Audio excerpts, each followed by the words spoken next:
Jangan miro sang narpati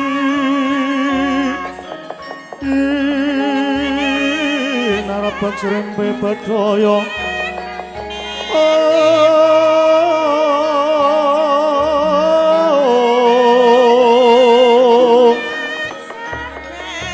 kahayap sagung praputri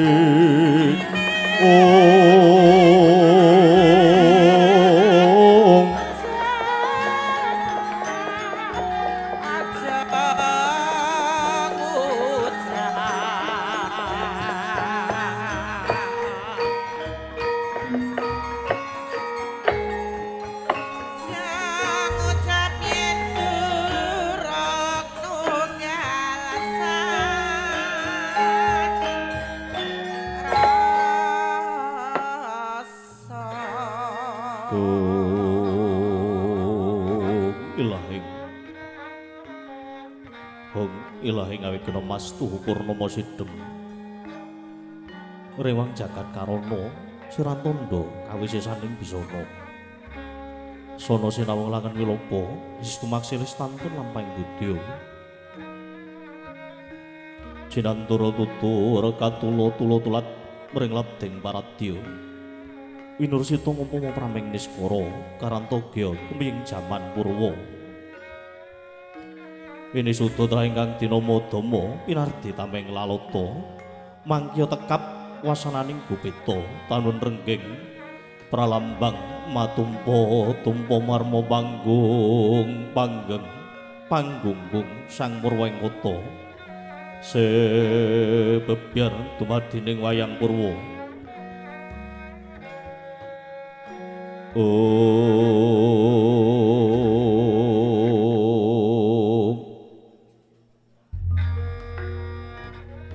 minangka gancaring lelakon tinengeran Surya Sangkala tumengga ing akasa sampurna manembahe ingkang mengkurdi mugi-mugi kalisa sak mangke jalma sak praja samya manunggal cipta rasa budi karsa satemah kinayu mansih nugrahaning Gusti Kang Maha Siji Sinartan sesanti sura sudira jayaning rat suwuh brasta tekap olah dharma ing pangastuti ning sesanti lir gumalaning rat pramudita sinamping kahendingan kula marbukaraning kandha kinupit langening budaya luhur mrih dadya tepa palupi marsudi teteping dharma ing reh kautaman hamurwani kandha sinangletan panglingga murda ring Hyang Agung sesanti rahayu sagung duwadi sayekti dunung donga surasa kadhapuk paraga dadya carita hambudidaya luhuring susila gesangi jalma ing jaman purwa ala becik jalerestri mudha werda wis sinakup ing caing carita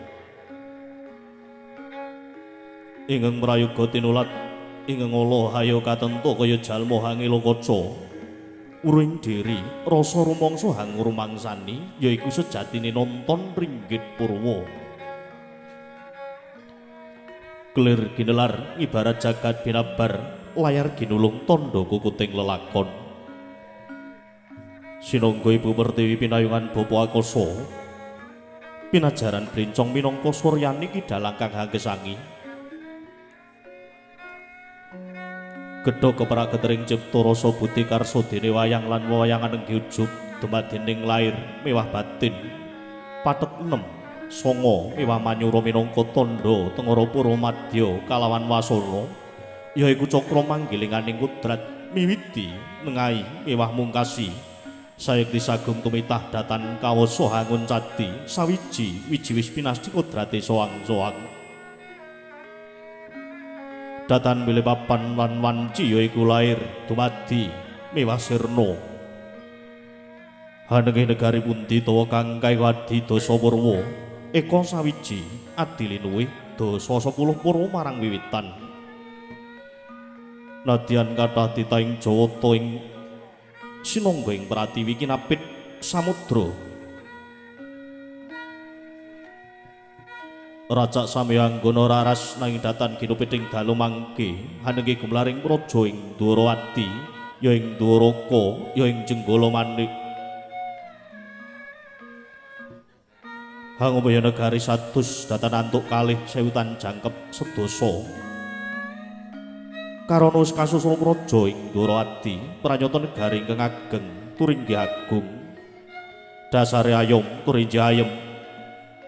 Sinebat negari ingkang ageng, dasar jembar tebane, turta gedhe ula pametune.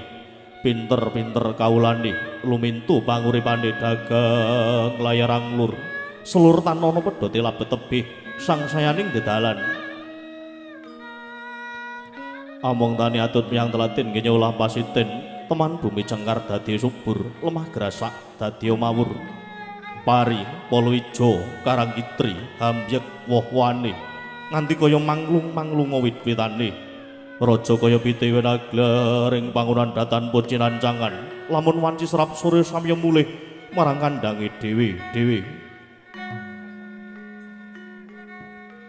Wis saben dalu gumareng sabawaning sarasean. Bapa babu amung tani samya liru kawruh ijol manemu babakan tata rakiting tetanen. Temuan sing bodho dadi pinter, sing butuh antuk uwuh, sing cingkrang melu rumagang, sing kutung banjur sinambung. Tutur tinular nalar cinatur, mahanane lestari nggih makarti, widodo nggih makarya. Wala dumugi mangsa asile mati kelting lemring praja ing Dwaraka bisa nyembuh reja raharjaning praja. Datan kantun cagak tuwa ing tetanen.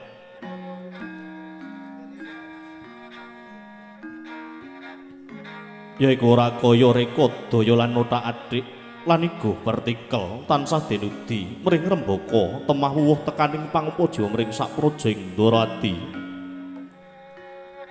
Nyata lamun manus praja Dwarawati sinebat negari ingkang agung, sabab negari ingkang jero tancepe gedhe obore padang jagate dhuwur kukuse tur padoh kuncarane.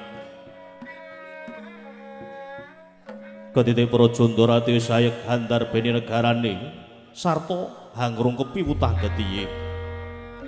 Nalindra Nayaka miyang kawulane samya mapan lungguhe dhewe-dhewe. Wewenang datan tumanja sewenang-wenang dene kewajiban tuminta ajek ora pilih wanci. Dasare Sri Nalindra menang bebawaning praja. Hanggung sinyudan para kawula dasih karana pusaraning adil Syang Ratu tansah ambudidaya raharjaning kawula miyang tentreming negari. Manunggaling kawula kelawan Gusti ibarat curiga mancing warangka loro-lorone ngatunggal. Kaya godhong suruh lumah kalawan kurepe yen dinulu siji rupane, yen ginigit tunggal rasane. Ya iku sejatine kawula kelawan Gusti Praja ing Dwaraka. Winastan jejeg adege saking gesanging praja ing Dwarawati sahari ratri pinuntun ing paugeran kautaman yang tata cara kang tinamtu. Nalindra Nayaka miyang kawulane padha-padha netepi jejeging hukum lan ganjar ing sedaya sinatrap dening pranatan dasar kang minangka bapa babuning adil.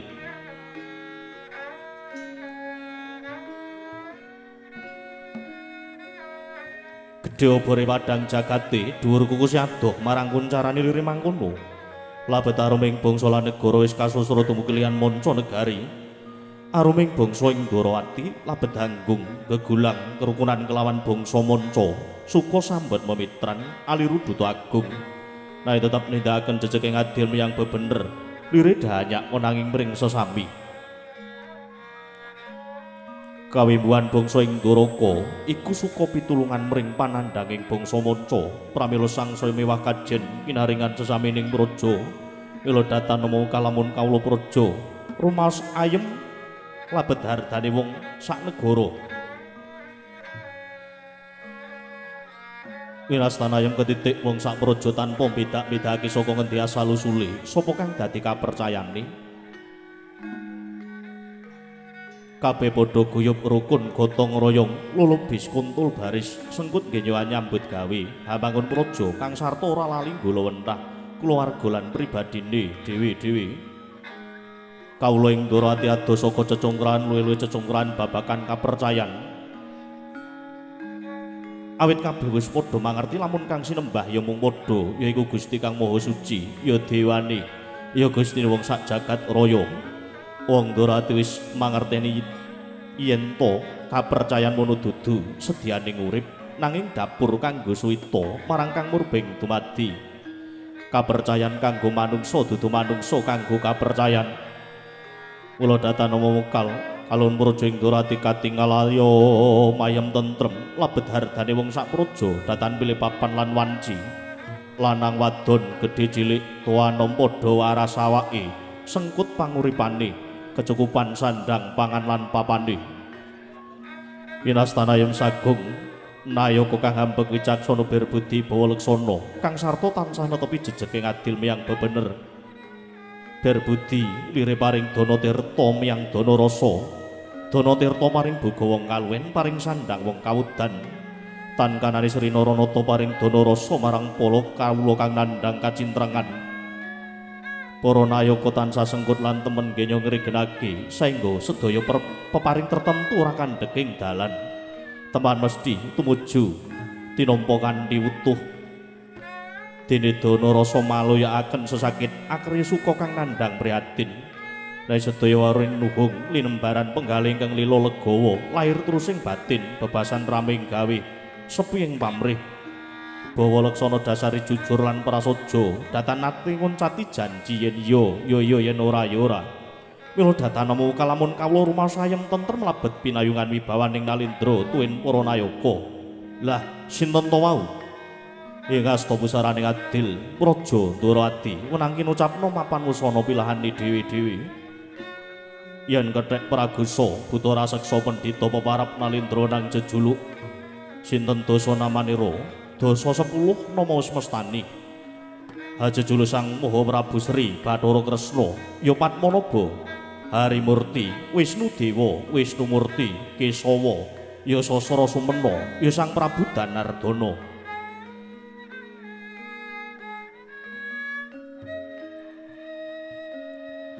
Mila jejuluk Prabu Sang Prabu Bathara Kresna Karana sariraning cemeng terus daging sungsum yen to ayam-ayam cemani kena kinarya sarana. Jejuluk Sang Padmanaba Sekar Sumarat dene Sang Nata Ndorowati wenang hagaduh kembang wijaya kusuma panguripane wong sak bumi kang sak onjabaning pepesden. Harimurti yektine Sang Nata wis pana mring sak kridaning rat. Wisnu Dewa warananing dewa. Jejuluk Wisnu Murti Pratandha Sang Nata titising Sang Hyang Wisnu. Jejuluk Kesawa krana gadah panah linuwih kala mangsane Sang Nata Tiwikrama bisa warna kala mercu. Sang Danardana sedina-dina tansah ndedana lumintu yayahining toya narmada sasra sumena. Nalindra ingkang darbe kawaskitan linangkung bebasan kang paningal sewu.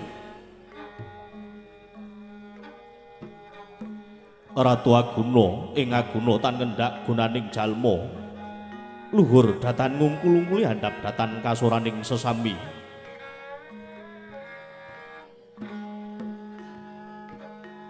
Yen to ginunga wiyaring jajahan keprabon sadalu mangke datan ana pedote. Nalika semana nujari Respati Sang Manis ya Sang Nata kepareng ya sing setinggi lenggah dampar. Kang pinalipiting kencana pinati ing Sutya Mawarna. Lelemek babut pramodhani sinebaran sari kongas kinanda lisah jebat kasturi. Benayap sangyaning biyata manggung katanggung Jaka Paloro ring samya ngampil upacaraning keprabon. Banyak dalang sawunggaling harda alika kacumas duwi pangga kang sarwa rukma.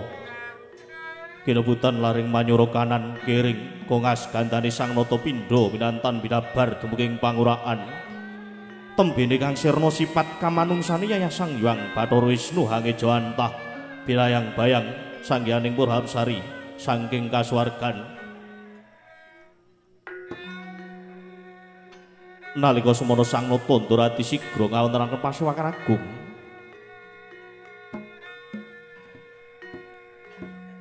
Kayeb dening ingkang sami ngabiyantara sami ngurmati lenggahira ingkang jajar kelawan Sang Buminata punika tolah warnanira.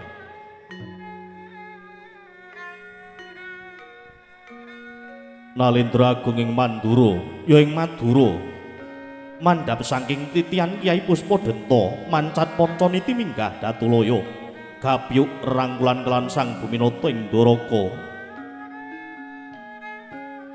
jejuluk Sang Maha Prabu Baladewa ya Balarama Kusuma Waning Pinta ya Wasi Jaladara ya Anamka Krasana kaperna kadang werdane Sang Natandara adi sinambung pungkur ing mabukuh Susilastawa hamari kelu muka kenjeming Bantala punika ta lawarnanira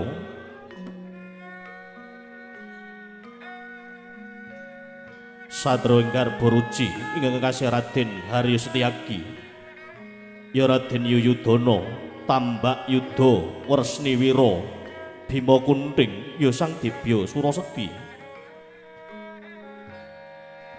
sadra tantut das tapak gurindo datan pitedas tapak gurindaning gigir sinambung pungkur punika talah warnanira warangka dalem Sang Nata ingkang lenggah wonten ing Widara Kandhang jejuluk Sang Patih Udawa ya Sang Kresnengkara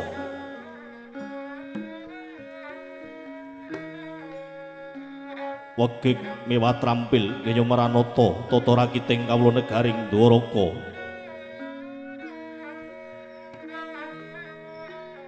Sang Patih Udawa mengeraken sagunging para kawula ngantos jejel riyel repet pipit prasasat atupang dengkul datan posala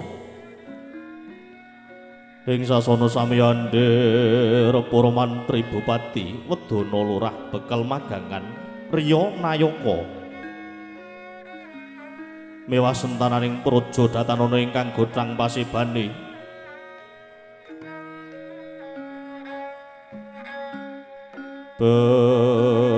kamberamblap bareng ngantos dumugi sak jawining tratak kadindoyong-doyongnya pacak sujining alun-alun kadesekang samya nangkil obro busananing wadya pindha sekar setaman ing agem busana putih awor padha putih candrane kaya kuntul ning pasabenan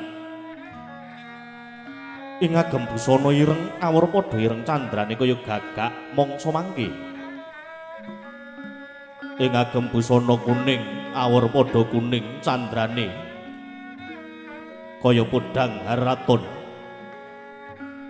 ing agem busana ijo awor padha ijo candrane kaya taneman nedheng gumadung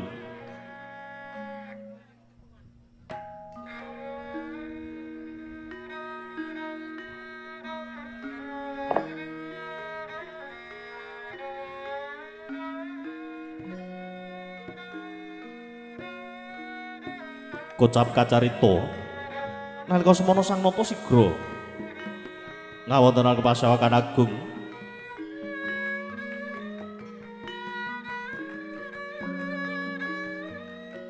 sineba dening para kawula dasih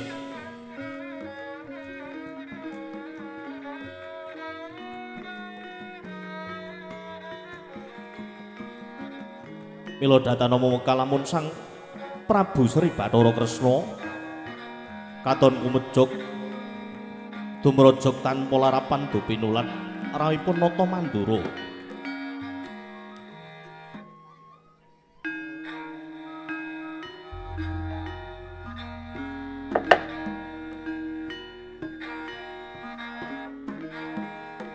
rep sidhem permanem tanana bae walang alisik ron-ronan datan obah samirana datan lumampah ingkang kapiyar sambung cek beksingkuk ingkang wonten ing pancak suci sinaratan para abdi gemblak kriya kemasan ing sami nyambut kardi Hanabu Gongso Kyai Lindulan Kyai Guntur mangambal-ambal nyarenging pasewakan agung Norasaru malah asri seni seneng jroning pasewakan agung kocapa Sang Nata keparengan abda surah kang samya nangkil mangkono suraing para kawula kanca ndodhok kanca maju kanca njajari kanca Sang Nata keparengan abda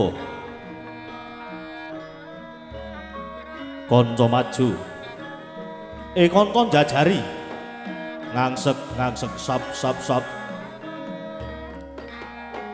tro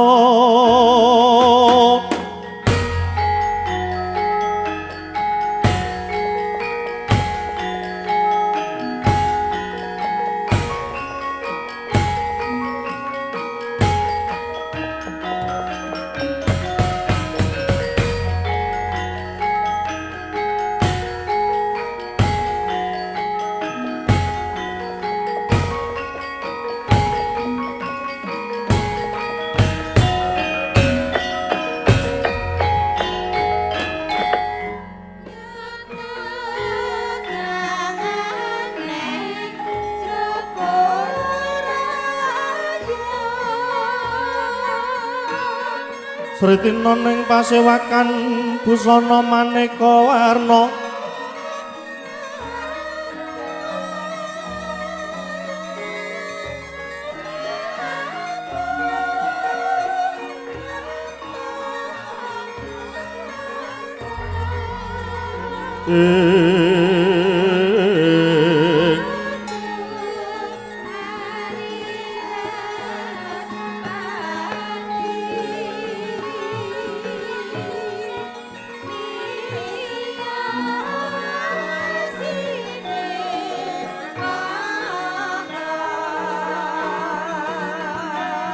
Renggeng kencana retna bra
sang nata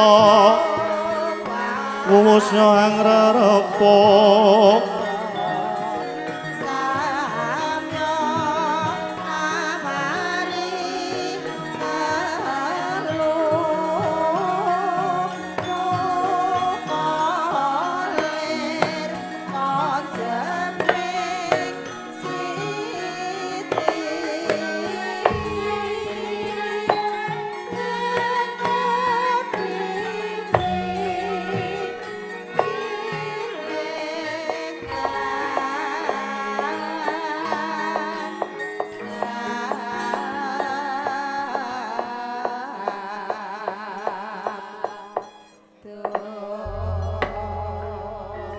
rengreng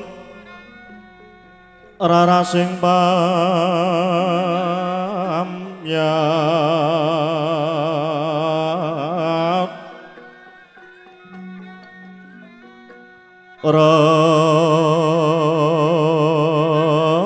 rengganing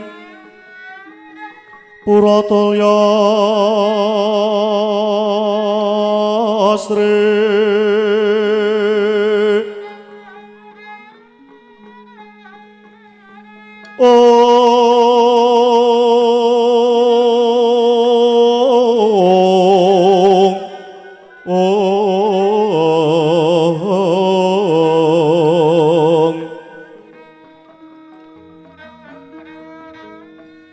Cinawi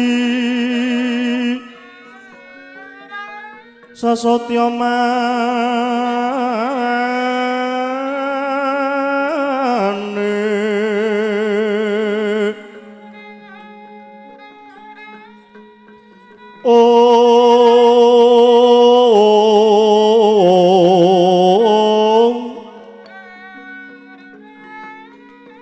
sumawur sorot sumirat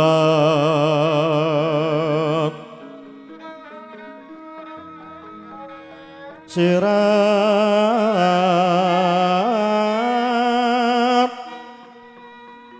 temangiladadit ya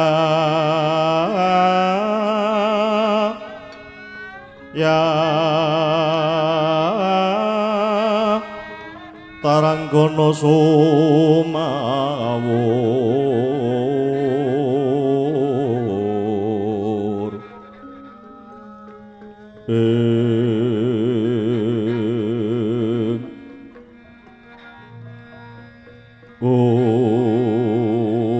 jualaniro kumenyar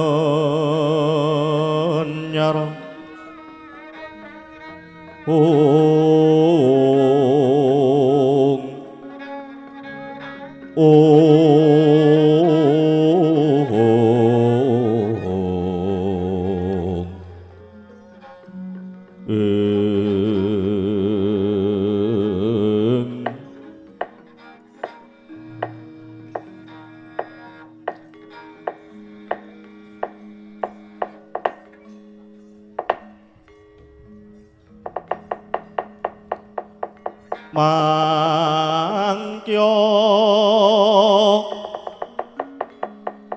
derajating praja kawuryan wasa nyaruri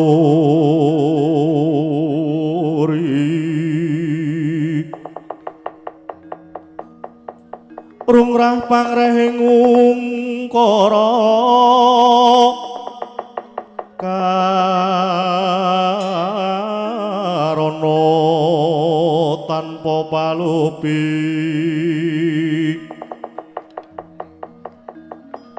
ati lar silastuti sujana sarjana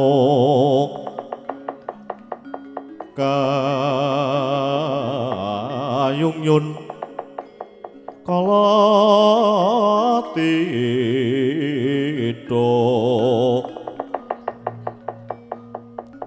tidem tandaning duk mati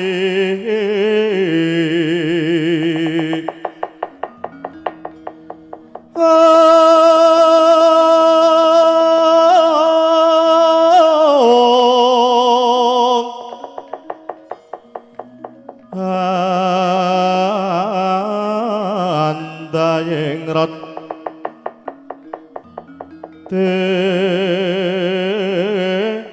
ning karuban robedo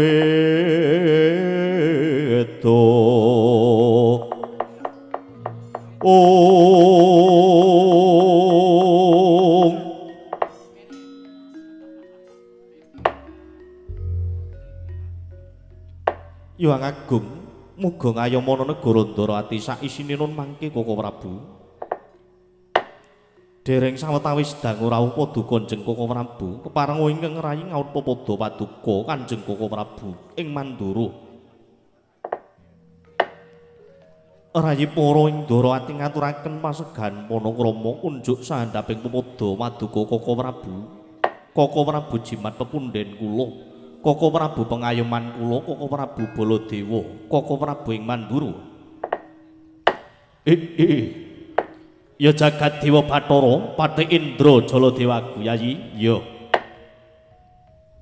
persasat kaya kejugrugan wukir sari krebaning samudra madu penggalipun Kakang bareng pun Kakang nampa dawuh sira Yayi Prabu ing Ndarawati Yayi ndak tampa siadi ngabekti ngaturake pasegan kang kaya mangkono bagya mulya nampa pasugatane sira Yayi mongko sok baline Yayi keparengipun Kakang ngaturake salam taklimipun Kakang wae ana ngersane Yayi Prabu Ndarawati Yayi Yayi Prabu Kresna kawula nok nggih Koko Prabu kula tampi akarya guralan manah kula mugi ndadosaken kasantosanipun lair batos kula saha kabagyan kula boten langkung kasikicak kula nggah paduka wonten pendhapi ageng Raja Ndarawati kaicalna jeguh kelawan perkewuh Koko Prabu Yayi Prabu ya Kaya wis ora kurang prayoga praptanipun Kakang dina samengko iki Yayi, Yai Prabu Ndarawati. Koko Prabu, nuwun amit pasang kalimat tapi tinuwun saking ira duni domaing tawang tuwang. Nadyan ing raipun setya ngaturaken sembah pangabekti kula sayugi kunjuk wonten sandhaping pepodo paduka mawantu-antu Koko Prabu.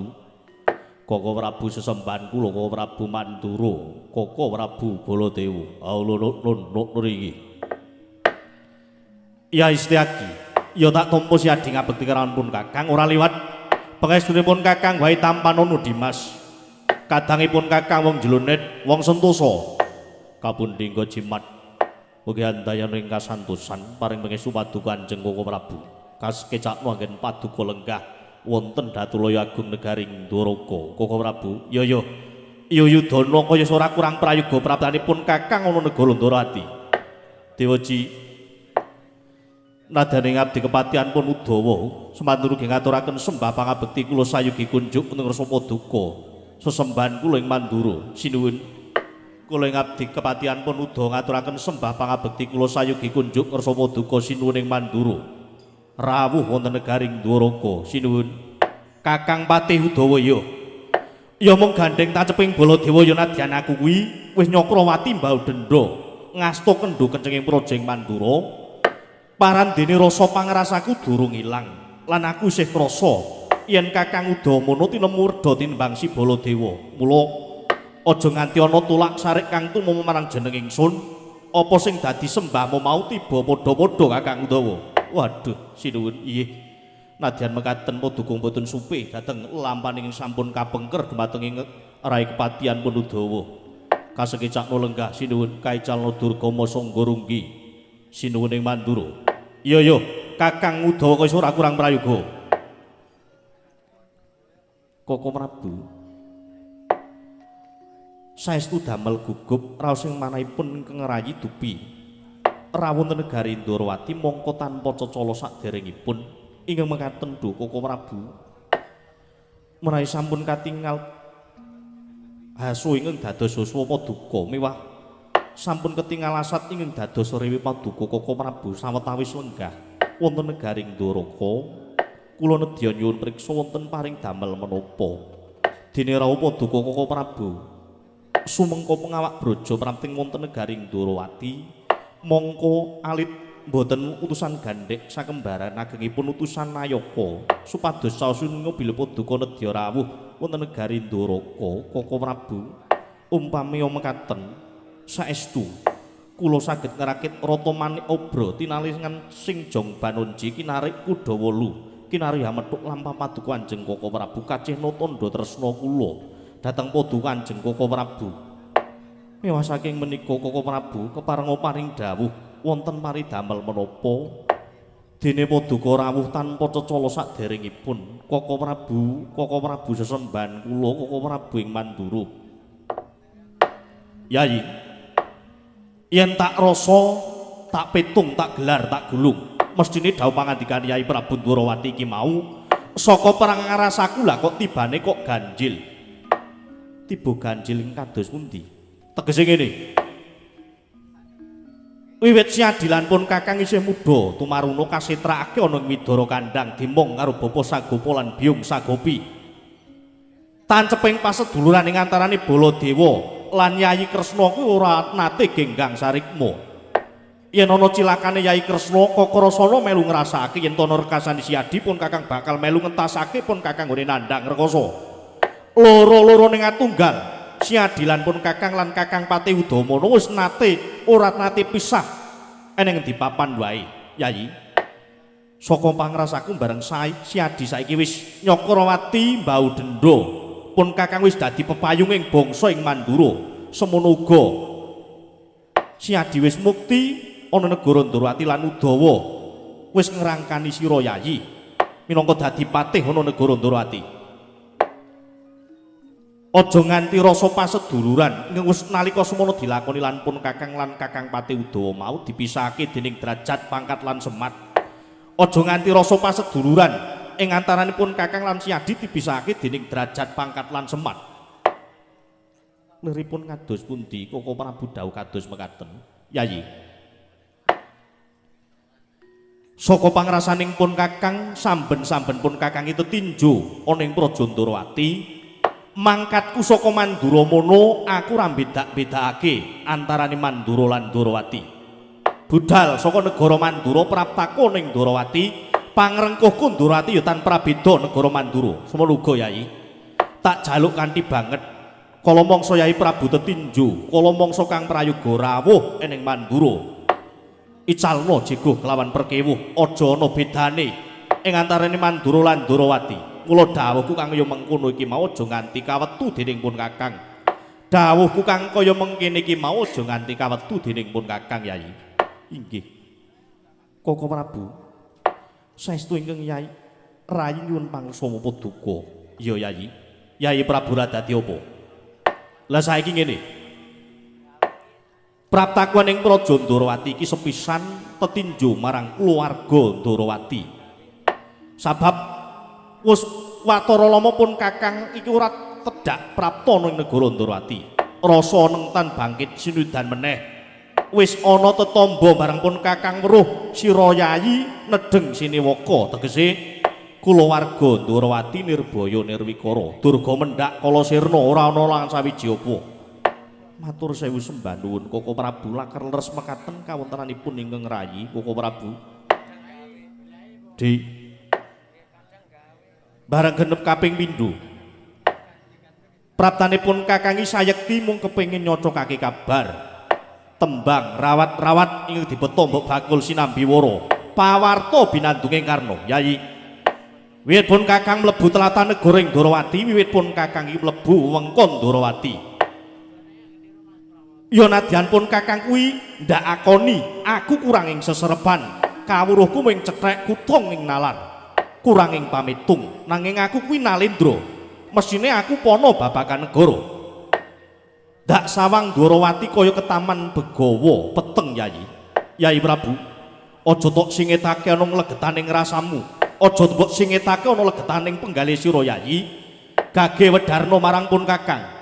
Ora sandadak nganggo manguta moleh anggepen pun Kakang ki bakal rewang ngejum kumbala kang ruwet madhangke pepeteng Praja Ndorowati. Eneng apa Ndorowati iki Yai? Andra ingkang puspita rung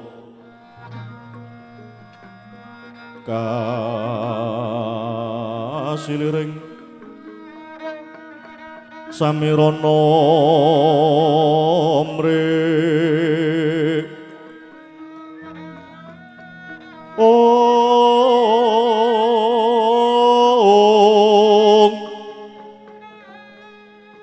sekar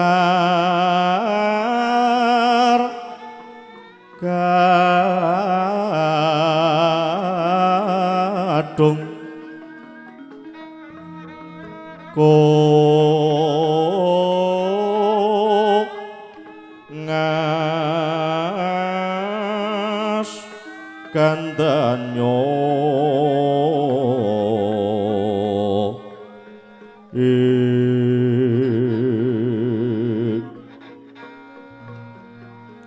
mawe raras retnaning driya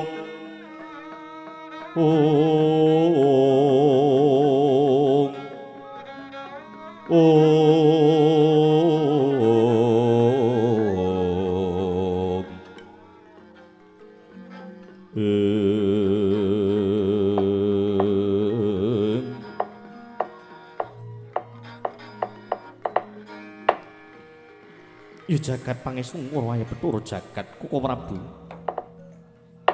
Prasasat Cinacaka ing Braja Linungit rahmanipun ingkang rayi nggih awit saking pangandika paduka ingkang mekaten menika kala wau. Tegese piye? Saestu sanget anggen kula ngarep padha paduka Kanjeng Koko Prabu injih karana kawaskitan paduka ingkang mekaten menika kala wau. Nadyan sampun kula singit-singitaken malah kula sampun dawuh sangyaning para kawula ampun ngantos kawiyos kababar ing kathah. Nang semunipun Koko Prabu sampun gagapi dhateng raosipun ingkang rayi Ndorowati. Koko Prabu, Yayi, gage aja tok singitke. Yen si adinandang lara pun Kakang bakal ngrasakake lara, yen si adinandang susah pun Kakang bakal melu susah. yen Siadi nandhang bungah pun Kakang bakal ngrasakake kabungan iki. Mula Yayi, aja walang ati. Mula gage negaramu eneng apa lan kahananing keluargamu kepiye? Teka katon sumtrut imbang ing Yayi ing Durawati. Inggih, Koko Prabu. Leres dawuh Padukun Jeng Koko Prabu. Sawetawis wedal nembe kodeng sutaning manah kula inggih dipun sababaken kawontenan kulawarga ing Durawati, Koko Prabu. Lho. Kulawarga Durawati piye? Kulawarga Durawati piye? Apa magepokan karo garamu katelune? Inggih, menika babar pisan sanes. Apa magepokan kelawan putra Durawati? Koko Prabu kawuningan. Bilih sawetawis wedal geger Yayi Ratu tetiganipun dipun sababaken mindranipun pun putra Paduka pun Samba inggih Kusuma Kilan Muka. Anggenipun nilar saking kasatriyaning Parang Garuda. Mongko boten wonten ingkang banon tinumpuk. Anda ingkang sumindhe mewah lulunan ingkang puntes. Mewah boten wonten satunggaling nayaka ing nampi pitungkasipun Samba anggenipun mindran saking kasatriyan Parang Garuda. Mila mekaten Koko Prabu, menika lampan kula wau saestu nyocok raos ing manah kula jernyatanipun anak kula Samba menika wiwit alit ngantos rumagang ngancik dewasa dereng nate medal saking lat-ladan negaring Durawati. Menapa malih saking kasatraning Parang Garuda, Koko Prabu watos ing manah kula menawi kasrimpet ngantos kasempyok ing lat-ladan anggenipun kendran saking kasatriyan Parang Garuda menika kula wau kepanggih payu-payu katempu ing rono sinten badhe kecalan Koko Prabu. Mila namung ngendelong pasrah dhateng pepesthening kudrat rinten pantaring ratih namung nyenyuwun dhateng dat kang murwing dat supados ngayomana dhateng lelampanipun anak kula menika kula wau Koko Prabu. Jagat Dewa Bathara jagat. Wah. Yayi.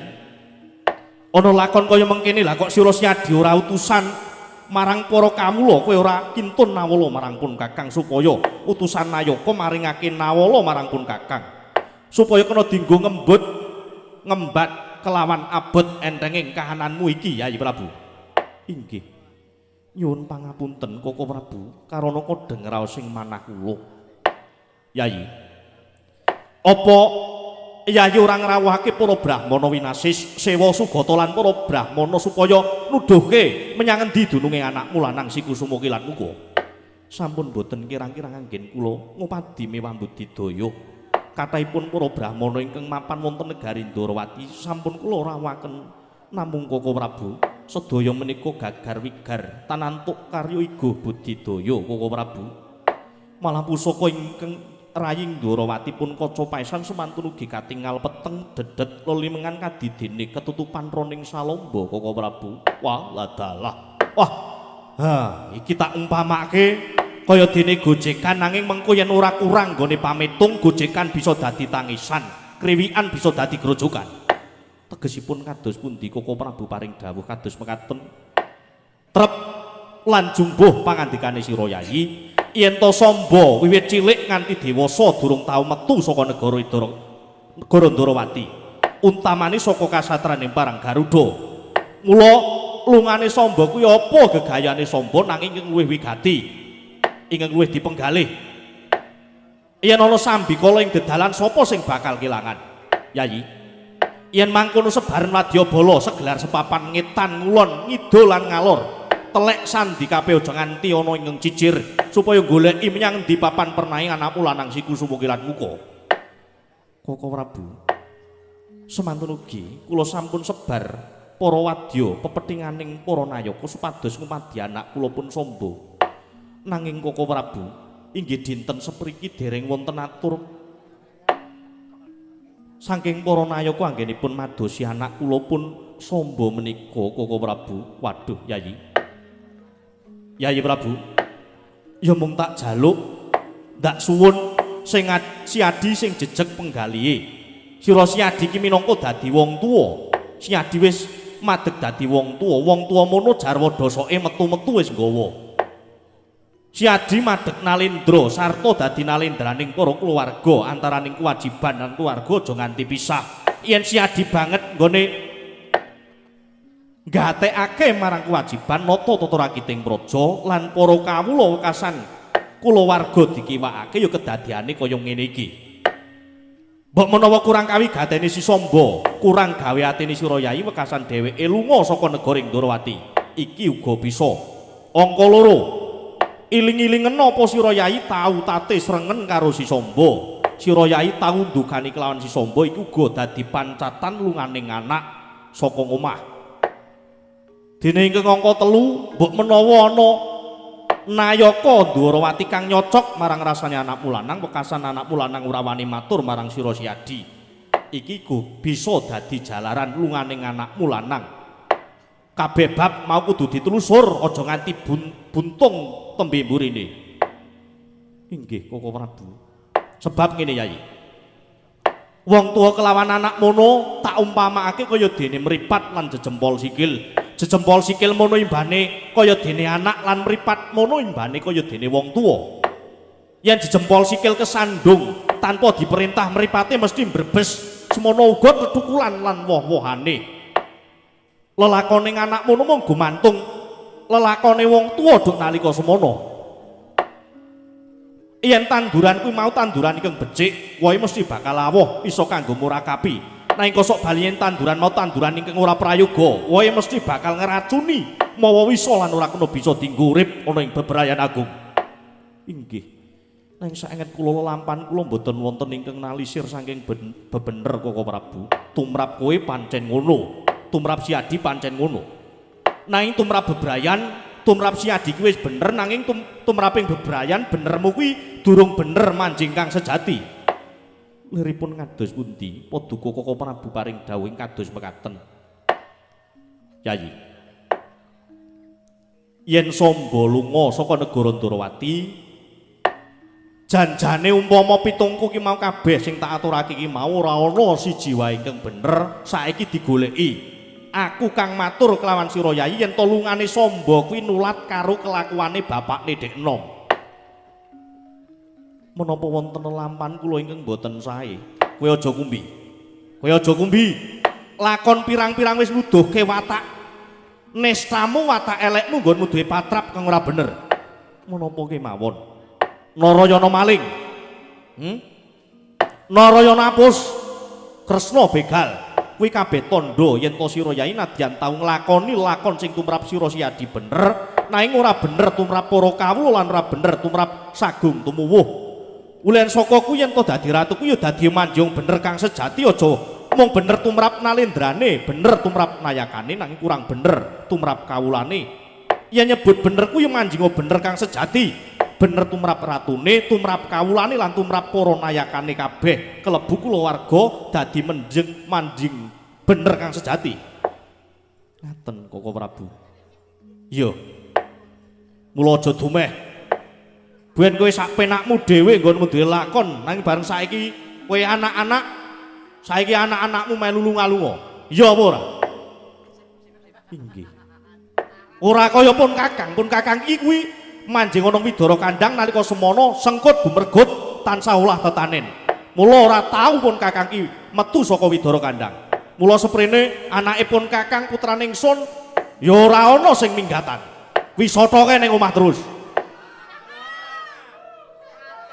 Ngaten Koko Prabu. Iya, kuwi merga nulat marang kelakuane wong tuane. Yen wong tuane kuwi biyen tau nandur karmala sing ngunduh ya ora mung sing bakal nglakoni karma, ning anak putune sesuk kang bakal nglakoni hukum karma sing ala. Mula hukum ki aja tok sepelekke. Hukum ki ana pirang-pirang. Menapa kemawon Koko Prabu? Hukum alam, hukum adat, hukum negara lan hukum karma. Katelune hukum adat lan hukum negara kuwi bisa diwakilake. Ning yen to hukuming karma kuwi hukuming tumindak, sapa nandur bakal ngunduh, sapa utang ulahake, sapa nyilih bakal balekake. Kuwi hukuming karma. Yen ora tumama karo sing nyandang hukum karma ya bakal sing nampa ya anak putune sesuk sing bakal nglakoni hukum karma. Paduka maring dawuh. Hukum wonten pirang-pirang tumrap hukum alam, hukum adat lan hukum negara, hukum karma lan paduka paring dawuh. Menawi teteganipun saged dipun wakilaken menika menapa kemawon Koko Prabu? Hukum adat. ana salah sawijining dusun kang nalika semana duwe adat saben-saben ngadani upacara kudu mbeleh kebo. Nanging saiki kebo wis larang. Banjur diseranani nganggo ketan, terus dembo kaya gedang, dembo kaya sirai. Kebo wis dadi sarana, wis dadi wakil. Ora usah dadak tuku kebo sing larang-larang, ming cukup nganggo ketan, dembo kaya sirai kebo diwenehi gedang supaya kaya imbane sungu, terus disajekke. Kuwi adat. Ukum malam panasing srengenge kuwi hukuming alam. Mula manungsa gawe omah kuwi supaya miradati hukuming alam. Mekaten Koko Prabu. Lajeng hukum negara. Hukum negara jaman saiki aja tak takoke. Sapa sing duwe dhuwit akeh mesti ora bisa dihukum. Angka lorone sapa sing pinter micara, sapa sing wasis mistara mesti luput saka pradata. Nanging menawi Dwarawati mboten Koko Prabu sing kandha sapa? Kabeh mesti nganggo kaya ngono kuwi, mergo ora ana titah kang sampurna. Lajeng hukum karma Koko Prabu menika menapa? Hukum karma kuwi hukuming tumindak, ora bisa diwakilake. Mula Yayi, saka pangersanipun Kakang Surayai aja gegetun marang lelakone Sira Yayi yen magepukan kelawan lungane si Samba iki mau mula melengno ciptamu mangestu marang dat kang muruing dat supaya Samba eling Purwadaksina nyuwuna marang Gusti Kang Mahanasa Samba eling banjur bali ana ing kasatraning parang Garuda yen nganti kesuwen. Wah Yayi, iki mengko si adi cilik kelangan gedene mesti bakal kepaten anak lho Yayi. Sigra-sigra yen Bremana kanca sigra ngaken nawang sasangka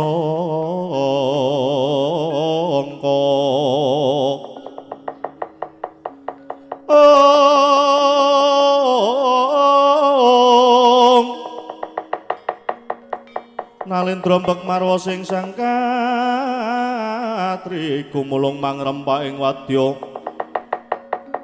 katri gumulung mangrempaing wadya Gurudha guru reka giri-giri ro nanggono magaya gelari roang-wang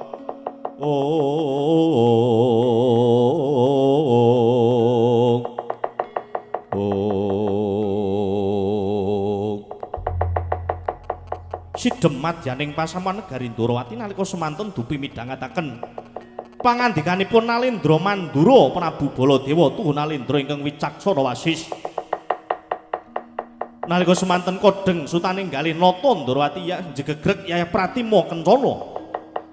Pratima tegese golek Kencana Mas meger nata Dwarawati kaya tumuruning Bathara Suman.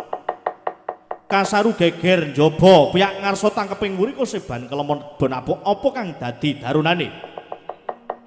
Ora ana macan wal saka krangking gajah medhot saka wantilan jawi amung. Praptanira mandita ing saka lima panemban Durna Sarimbit kelan Patih Harya Sangkuni. Ing mancat kancane minggah datula kinarjingak kang samalengga mangun soraing para kawula kanca piyak ana tamu kanca minggir kae dalane dalan.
Sinongwati jagat cinari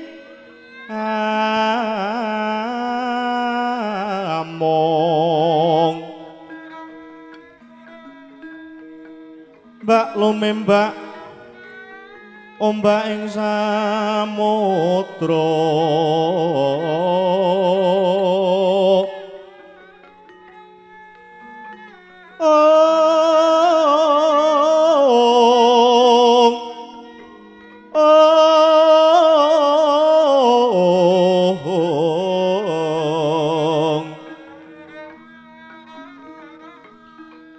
bale lumut ambra ganggeng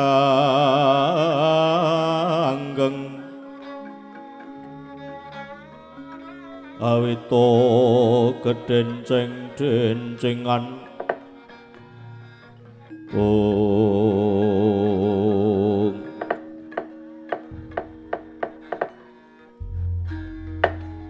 Koko Prabu dereng sawetawis kula nampi pitungkasipun Koko Prabu tuwin wewarah paduka njeng Koko Prabu menawi ketingal rawuh wonten negari Ndorowati kados dene bapa penembaning saka lima sarimbin kelan paman Patih Hari Sangkuni Koko Prabu waladalah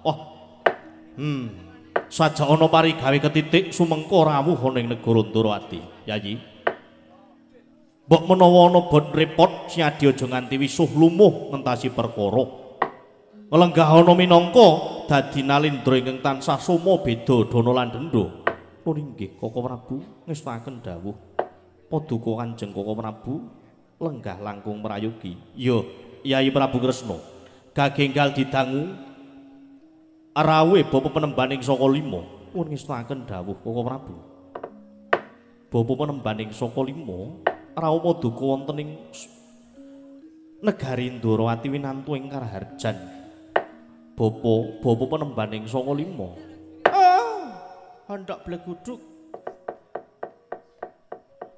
bleguduk sewalu gembal sumorante inggih nggih miji dhateng pisanipun ing bapa ing saka lima winantu ing Karaharjan pisowan kula tebih saking Sambikala kepareng ingkang bapa ngaturaken salam pujastanipun ingkang bapa kemawon kula aturi nampi nggih anak Prabu ing Ndorowati inggih bapa dawah sami-sami mboten langkung kasengicakno lenggahipun bapa nun inggih sampun mboten kirang prayogi bisanipun ingkang bapa ing saka lima sowan wonten negari Ndorowati dinten samangke menika nggih bapa penemban sami raharja rawuhipun lho anak Prabu ing Mandura sampun lenggah wonten mriki inggih sawetawis mapan menika wonten kadang kula piyambak menika wonten negaripun kadang kula taruna piyambak oh inggih syukur bejo sewu nyupeketaken kekadangan nuntumke balung pisah ngraketke daging sing renggang kula ngaturaken salam taklim kula katur nggih ngesapa duka anak Prabu ing Mandura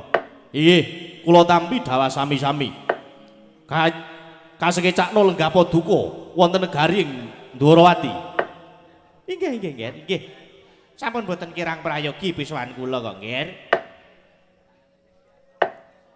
Paman Patih Hari Sangkuni winantu ing Karaharjan rawuh wonten negari Ndoraka Paman Patih inggih niskala sowan kula nggih kepareng kula ngaturaken sembah pangabekti kula kunjuk ngersa paduka anak Prabu ing Ndoraka nggih anak Prabu inggih mboten langkung kasekecakno lenggah paduka bapa Paman Patih Hari Sangkuni inggih sampun ki mboten kirang prayogi piswanipun ingkang bapa ing kepatihan Pak Nedurna. Pripun Di? Sing wong loro niki kok do rambageke. Pun ngajenge mboten napa-napa. Mboten napa-napa ora nek wong bageke rasaku metok-etok. Oh nggih. Wonten dawuh menapa Bapa dene sumengko rawuh wonten negari Ndorowati sajaipun wonten dawuh ingkang badhe dipun babaraken kalian ingkang putra ing Ndoraka. Ngaten nggih. Sepisan sowan kula menika badhe tetinju wonten negari Ndorowati. Jalan menapa paduka menika ngakeni menawi kula menika tiyang sepuh. Lagi ngaten ta menika? Inggih Bapak, inggih. Lah, sareng kula dugi mriki kawontenan negari Ndorowati katingal ayem tata titi trentem. Tentrem bapa. Nggih, tentrem. Menika dadosaken bombong manahipun tiyang sepuh ingkang sepisan. Ingkang ngangka kalih. Sowan kula menika mboten kok dapur saking pikajengan kula piyambak menika mboten namung kula menika dipun utus panjenenganipun anak Prabu Ngastina, anak Prabu Duryudana. Wonten menapa dene Yai Duryudana paring dawuh mewah utusan Maduka wigatosipun menapa bapa? Ngaten nggih, Nger. Kadang penggalipun anak Prabu Ngastina dipun sababaken lampanipun ingkang dumados wonten negari Ngastina sawetawis wedal. Tanganipun sampun wonten 1,5 candra menika. 1,5 candra menika tegesipun 1,5 wulan. Inggih, Nger, inggih, leres. Negari Ngastina menika dumados pepeteng dipun sababaken inggih menika sungkawa penggalipun anak Prabu Ngastina, anak Prabu Duryudana. Menapa Ngastina ketaman Parangmuka menapa wonten welaking Jawata? Oh, mboten wonten Parangmuka ingkang wantun gonjak gepok senggol negari Ngastina, mboten wonten dewa ingkang wantun dawahaken pakebluk wonten negari Ngastina, mergi niku wonten kula. Namung menika mboten ngebak-bak perkawis negari mboten, namung kula warga Ngastina ngaten lho. 1,5 candra menika ingkang kepengker wayah kula inggih anak panjenengan pun Lesmana Mandra Kurawa Kumara. Kumara menika linggar saking kasatriyan Saroja Binangun. Mboten wonten babahan ingkang menga andha ingkang sumendhe lununan pundas menika babar pisan mboten wonten ayaka ingkang nampi pitungkasipun pun putu kula pun Lesmana menapa sampun pejah dunungipun menapa tasih gesang menika sampun dadosaken sungkawa anak Prabu sedaya sami geger bilulungan nungsang kuyang madosi kalian pun putu kula pun Lesmana Mandra Kumara nggih. Nuwun sewu bapa, menika kok malah elok. Lho, elokipun dos pundi? Panjenengan menika dapukanipun menapa? Kula Paranpara. Paranpara menika tegesipun Brahmananing ratu. Brahmananing ratu menika dasaget ngonceki perkawis ingkang rungsit lan rumpil. Tegesipun menapa kemawon ingkang dados kasaputing kudrat jagat kedasaget tinarbuka dening Paranpara menika kala wau. Kalebet wayah panjenengan lan anak kula pun Lesmana anggenipun mindran. Kedahipun bapa pamaning saka lima menika saged majaraken jer paduka sampun kundang pandhita ingkang pandhita monyor-monyor wegik wakisting ngesti sedaya sampun panjenengan rengkuh prasasat pandhita ingkang sampun tuwuk dahar gegempalaning jagat legiasining kahanan kedahipun panjenengan menika nedhakaken wonten pundi papanipun Lesmana bapa? Ning pas niki kula pas mboten saged. Sabab ngaten lho nggih. Panjenengan pun lajeng nutuh dhateng kula. Titah menika mboten saajek. Tegesipun kados pundi? Kula menika nadan sampun saguh dados pandhita madeg brahmana wonten negari Ngastina minangka dadi pandhitaning ratu ning kula menika namung manungsa lumrah. Dene manungsa lumrah menika winates kadewasanipun, winates babagan kapinteranipun. Kala mangsanipun kula menika saged mangertosi lelampahan ingkang dereng linampah. Kala mangsanipun paningal kula menika ugi peteng dedet limengan boten saged mangertos menapa-menapa. Jaran kula dereng nampi wengaking Jawata, kula dereng nampi wengaking gaib. Mila nadyan dipun peksa kados menapa kula mboten saged nyawang wonten pundi dunungipun pun Lesmana Mandra Kumara nggih. Lajeng kersanipun bapa rawuh mriki menika wonten menapa? Lah rawuh mriki menika kula dipun utus anak Prabu Ngastina. Supados nyuwun priksa dhateng Paduka anak Prabu ing Ndrawati ingkang saestu ingkang sampun kondhang dados titising Bathara Suman inggih Sang Hyang Bathara Wisnu dewa ingkang andum kabagyan panjenengan Nalendra ingkang jejuluk Sri Bathara menika boten wonten kalih ingkang gumelar wonten Jaka Nalaka menika inggih amung panjenengan menika ingkang dipun wastani titah ingkang pinunjul sesamining titah pinunjul sesamining para Nalendra panjenengan menika titah ingkang cinaket dening Gusti panjenengan menika titah ingkang tinresnanan dening para Jawata. Nah, mila saking menika sowan kula mriki menika namung badhe betah pituduh tuwin trontong-trontong pepadang bab endranipun putu kula pun Lesmana Mandra Kumara. Cekapatur kula cekapaken sepisan. Wassalamualaikum warahmatullahi wabarakatuh.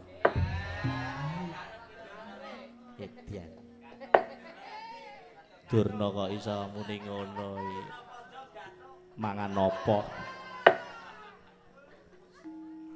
Kadang kala kok, Di. Ayo kadang kala ning ya sok ora saben dina. Ah nggih. Dene sowan kula wonten Praja Ndorowati menika dinten mangke nganti Patih Haryo Sangkuni minangka dados saksi sowan kula supados mboten ngawur gawar, ngawur ucap kula ing mangke, nggih, Anak Prabu. Kok teko aneh, Bapak? Lho, anesipun dados pundi menika? Panjenengan sepuh kula nem, mongko panjenengan menika pandhita kula namung nalindra.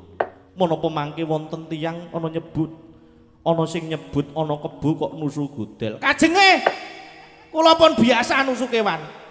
Aja kok gudel, jiaran wae nganti kempes. Niku saestu. Mboten napa-napa. Jaman samangke menika ampun ngrebak babakan sepuh lan nem. Wong tuwa yen pancen kurang pangerteni ya kudu ngakoni karo sing nom-nom sing luwih jembar wawasane. Lho ngaten. Dados mboten lingsem. Mboten badhe lingsem nggone ngendi? Ditinggal merem ilang kok, nggih. Nanging nuwun sewu, Bapak. Nyuwun sewu kados pundi kok sajak nyemelangi. Sajaipun kok mawi tembung nuwun sewu menika sajaipun boten kok sami ngertosipun. Boten bab perkawis menika emanipun Ndorowati ugi saweg ke Taman Begawa Penemban Peteng Dedet. Loh, dipun sababaken menapa, nggih? Anak kula ing Parang Garuda pun Samba Wisnu Brata menika ugi mendran saking kasatriyan udi kawis sampun 1,5 candra etang kelenggahan mangke menika Penemban. Loh, lah kok bareng-bareng? Inggih, menika nembe kendran sampun wonten 1,5 wulan etang kelenggahan menika. Jopate Pripun Kakang? Samba nggih lunga. Lho, kok do lunga kabeh niku apa do gawe kumpulan dhewe napa nggih? Sampun wonten 1,5 candra.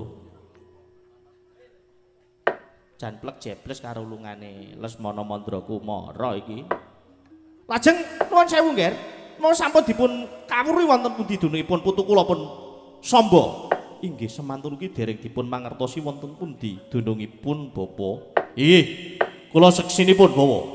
Kula seksinipun yen Samba lunga kula menawi panjenengan menika tanglet wonten negari Ndorowati menika janjane malah bebudhek banyu bening, ngobak-abak katentreman. Oh, mangke rumiyin, nggih, mangke rumiyin. Kula menika ugi namung nampi dawuhipun Anak Prabu Duryudana mila janjanipun kathah para brahmana winasis, sewa sugata, para nimpuna, para resi, para wasu menika kathah. Namung ingkang dinuding menika mboten sanes namung kejawi Anak Prabu ing Ndorowati. Mila saking menika nggih, kula mboten wantun duwa dhateng kekasihipun Anak Prabu ing Ngastina. Mila kula suwun dhateng makudu Anak Prabu ing Ndorowati supados nyisihaken bab perkawis Samba rumiyin dipun sisihaken sekedhap saking penggalih paduka Anak Prabu ing Ndorowati. Monggo to nggih kula aturi tetulung dhateng ing bapa ing Saka Lima. Mangke supados wangsul saking mriki kula wangten Ngastina menika mboten beto kabar. Wah, kula badhe dipun erang-erang tiyang sak jagat. Ing atase kula niku dadi dutaning ratu ning ora iso ngrampungi pakaryan. Oh, mila nggih. Mbok melas dhateng kula nggih, Melas dhateng kula nggih. Mbok nggih paduka menika ginakaken kawaskitan paduka kanthi sarira anyalira Sang Hyang Bathara Wisnu. Kula pitados menawi paduka menika saged anyalira Sang Hyang Bathara Wisnu nadyan jagat menika panjenengan tuwin dipun tingali kanthi netra setunggal kemawon tentu saged kemput sedayanipun. Mula saking menika nggih kula suwun welasa dhateng ingkang bapa nggih, welasa dhateng ingkang bapa. Saestu kula nyuwun sepisan menika dipun sisihaken sekedhap bab perkawis Ndorowati langkung rumiyin. Lajeng dipun upadi wonten pundi dunungipun wayah kula pun Lesmana nggih. Bapak Durna, kula gesang wonten Madyapada menika kula mboten ngarepaken dados titising Bathara Wisnu. Kula gesang wonten jagat menika kula mboten dados sarana tuwin sesaji, tuwin nyuwun supados kula menika titisan Sang Hyang Bathara Suman. Nang sedaya menika kala wau sampun dados kodrat palengganipun Sang Hyang Bathara Suman menika wonten singangsa ngabdi papan palengganipun nata ing Ndorowati. Namun semantena nuwun sewu Bapak, boten kok kula badhe molak-malik dhateng pangandika paduka. Kula menika ugi namung titah sawantah, kula namung manungsra limrah ingkang winates kadewasan kula. winates kesagetan kula sanes Jawata, kula sanes dewa. Kala mangsanipun Kresna menika ugi sok waskita, kala mangsanipun Kresna menika ugi sok peteng. Waduh. Sami nggih, Nger. Sami Bapa. Kula niku nggih ngaten nih. Kala mangsa kula niku sok peteng sok padang. Panjenengan nggih sok peteng nggih sok padang to, Nger? Inggih Bapa. Aduh. Takon nang endi neh iki? Aku ya kaya muni ngono to ya. Namung kula suwun anak Prabu Indrawati kersa to, Nger, kersa. Mbok mesakaken dhateng ingkang bapa ing saka lima. Inggih Nger, kula aturi paduka paring pangandika sak limah tembung kemawon mangke badhe kula candhi lan badhe kula aturaken wonten kersanipun anak Prabu Ngastina supados angsal damel sowan marak wonten negaring Dwarati menika. Nggih anak Prabu. Paman, nadyan dipun peksa kados menapa kula mboten ngertos jernyatanipun raos kula nembe kodeng manah kula nembe sisah dipun sababaken sombo anak kula linggar mila saking menika Bapa nyuwun pangapunten. Dinten mangke kula suwun pados Brahmana ingkang langkung wegik langkung limpat kaliyan Nata Ndrawati lan nyuwun pitulung tumbak kenceng kaliyan Brahmana menika kala wau menawi kula mboten saged jernyatanipun kawontenan kula nembe mekaten menika Bapa. Dados panjenengan mboten purun. Dipun peksa kados menapa kula mboten mangertos jalaran kula menika namung manungsa limrah ing mangke mboten badhe tumangkar kadewasan kula Bapa. Caca muntaplir kinetap Dukaya sinipi Jaja bang mawi ngawengis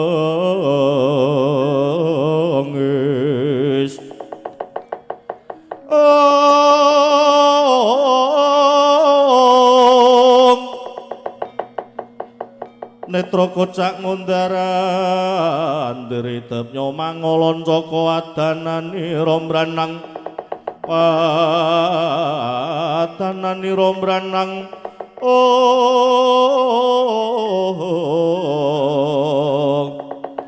adanani rombranang kaya kembang worawari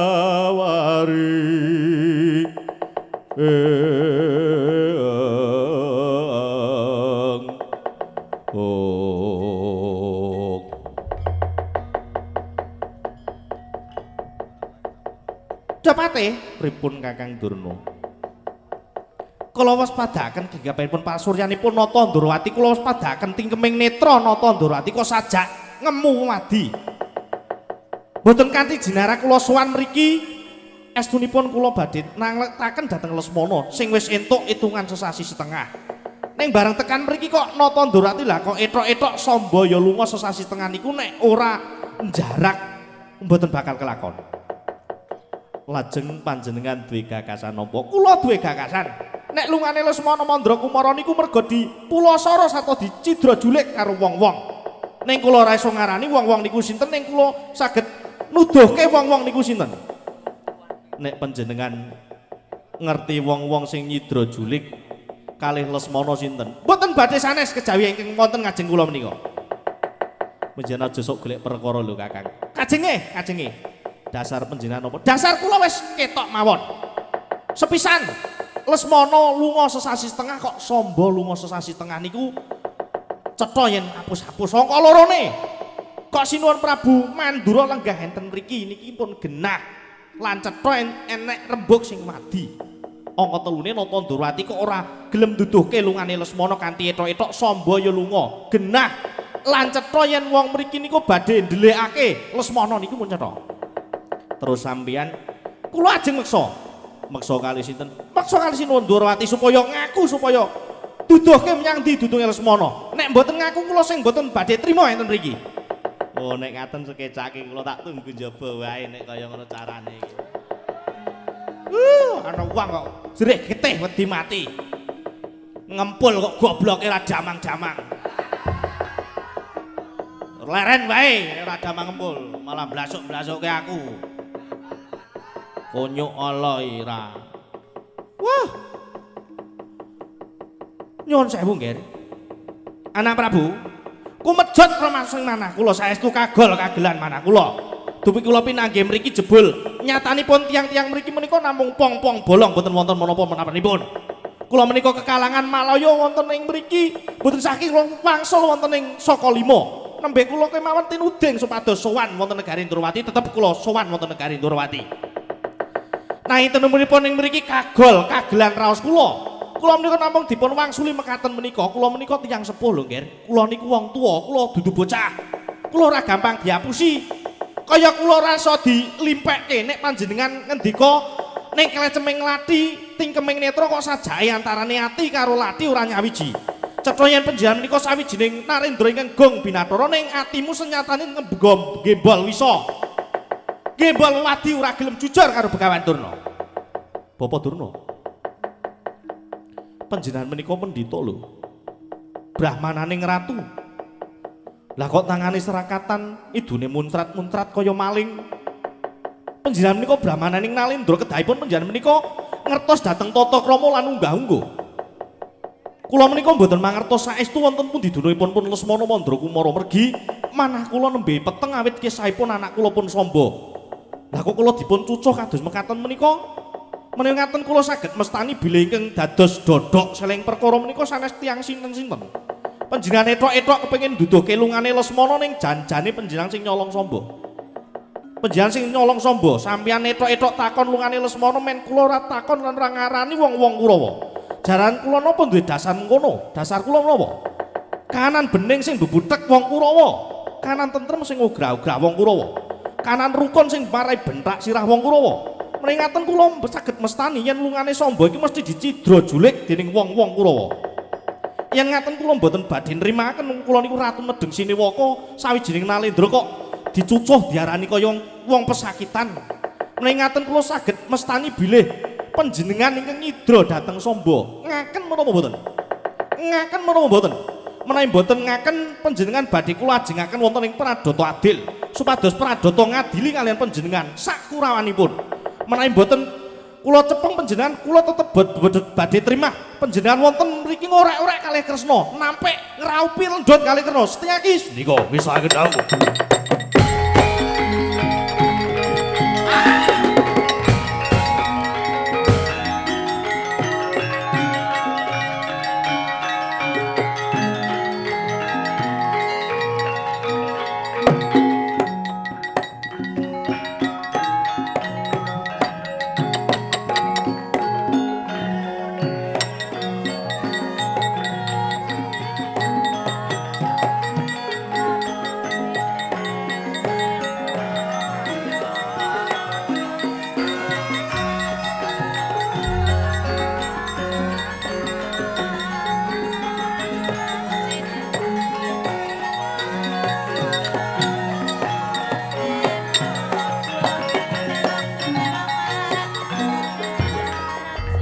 Obat iki ya ora ani. Ora andos pundi wis kowe iki ratu ning raturan. Sebabipun menapa? Sajae kecocok rasamu, pingget atimu. Kowe donekke Begawan Durna kaya ngono banjur kowe ora iso meper mobal kanepsonmu. Wah, Yayi. Sira Siadiki nedeng seba, diseba dening para kawula semene akeh, mestine kudune bisa nentremke rasamu dhewe. Kudu iso beningake kahananmu aja mbubudhek banyu bening. Begawan Durna banjur dilarak. Ambyak awur-awur mestine sira Yai kudu nglungguhi kanalendranmu, nentremke kahanan aja mung banjur kaya ngono kuwi. Iki kedaton, iki Datulaya ora kok jagjakan. Banjur dijambak saka mburi. Dilarak apa wangun? Kae pendhitaning para Nalendra, kae pandhitaning para Kurawa kok dilarak tuluk Datulaya iki apa wangun? Pun kajengi. Nek ora ngono malah ndak tuman. Raos kula kok kemropo. Iya, aku ngerti yen to rasamu ngerti nesu. Aku ngerti yen to rasamu ki banjur murup. Ning mestine kowe kudu iso benengke marang kahananmu dhewe. Nggonmu nedeng Siniwaka, siramen nganggo tirtaning kesabaran aja ambyak awur-awur. Tetel kanalendranmu. Tetel mbok yo ben. Sameneika mung gumantung ratu kalih pati, nek pati akon bab sing kaya ngono menika pati sarujuk, menika pun klop. Piye Udawa pun ngaten mawon. Durna kok dirembug tapuki sandal sisan niku. Ngopo? Woh, ngopo piye? Wong edan. Baladewa malah dieleti. Wah, Yayi, kok iso dadi kaya mengkene to, Yayi? Inggih sejatosipun mboten menika ingkang kula ajengaken Koko Prabu. Namung raos kula kok mboten kiyat kula dipun uman-uman dhateng ngajengipun tiyang kathah. Kok Siadi banjur nutuh karo Begawan Durna lan Kurawa sing ndelikke karo Si Samba kajengipun. Jalaran piyambakipun nutuh dhateng kula ingkang nyidra Lesmana menika sampun adil. Niki mengko kriwikan dadi grojokan gegoyon dadi tangisan. Menapa kemawon ing mboten dados tantrinanipun para Kurawa kula badhe pepalangi. Kula badhe tamengi dodo. Kakang Pati Udawa sarujuk, siap. Wah. Tatanan kok kaya ngene to iki. Ndorowati tak tinggal dela kok elek kaya ngene to iki. Ya wis, ning aku njaluk karo Siadi. Tetep siramen nganggo tirtaning sabaran. Inggih, Koko Prabu nuwun ngestuaken dawuh. Kula ngertos namung kemawon kula ugi badhe matur dhateng Paduka Koko Prabu. Kepengin matur bab apa? Nembe kemawon anggenipun Koko Prabu paring dawuh kathah-kathah kalian kula babagan Samba anggenipun Kindran. Kula sejatosipun ugi nampi nawala saking negari Ngamarta sareng kula surasa isining nawala jebul menika tapak astanipun inggih menika kadang kula Pandhawa Yai Darma Kusuma. Yai Darma Kusuma paring dawuh piye? Yai Darma Kusuma paring dawuh inggih bilih sawetawis wedal putra ing Madukara ing Plangkawati pun Abimanyu gilinggar saking kasatriyan Koko Prabu. Lho. Lesmana Samba Abimanyu lah kok do lunga dhewe-dhewe iki piye? Inggih menika ingkang saged kula dadosaken jibeg-bebeg raos ing manahipun ingkang raying Ndorowati Koko Prabu. Udawa wonten dawuh. Kulawargamu ana sing lunga apa ora? Wonten. Wonten siji ning mengke pamit adang mulih. Sesuk ya cowok selawe ngoten mawon. Wong edan ora. Koko Prabu. Dinten mangke kula sumanggaaken katentremaning Praja Ndorowati babagan Sata Kurawa. Awon dipun damel awon, sae kedah dipun damel sae. Tegese menawi piyambakipun wantun sade panjenenganipun Koko Prabu ampun ajri ingkang elan kedah wantun umbas. Oh ngono. Inggih Koko Prabu ya. Aku mung kari manut yen Kurawa ora kena dielekake mengko pun Kakang sing bakal ngandhani marang para Kurawa kabeh. Matur sewu sembah nuwun Koko Prabu. Udawa wonten dawuh sinuwun. Tatanan para wadyabala aja kongsi keri kabeh nambak rengkaning praja aja dadi ajanging rempon disababake tingkahing para Kurawa. Inggih ngestuaken dawuh kepareng madal pasilan sinuwun kaya wis ora ana dawuh maneh. Udawa purna gatining panangkilan. Sang Notar Sukundur ngedaton jeluk saking palenggan damparan gading kinarbek sangyaning Purumban Cedi. Yen katinon saking Mandrawa kunduring Sang Sri Naranata kaya pudhang ratunan candrane.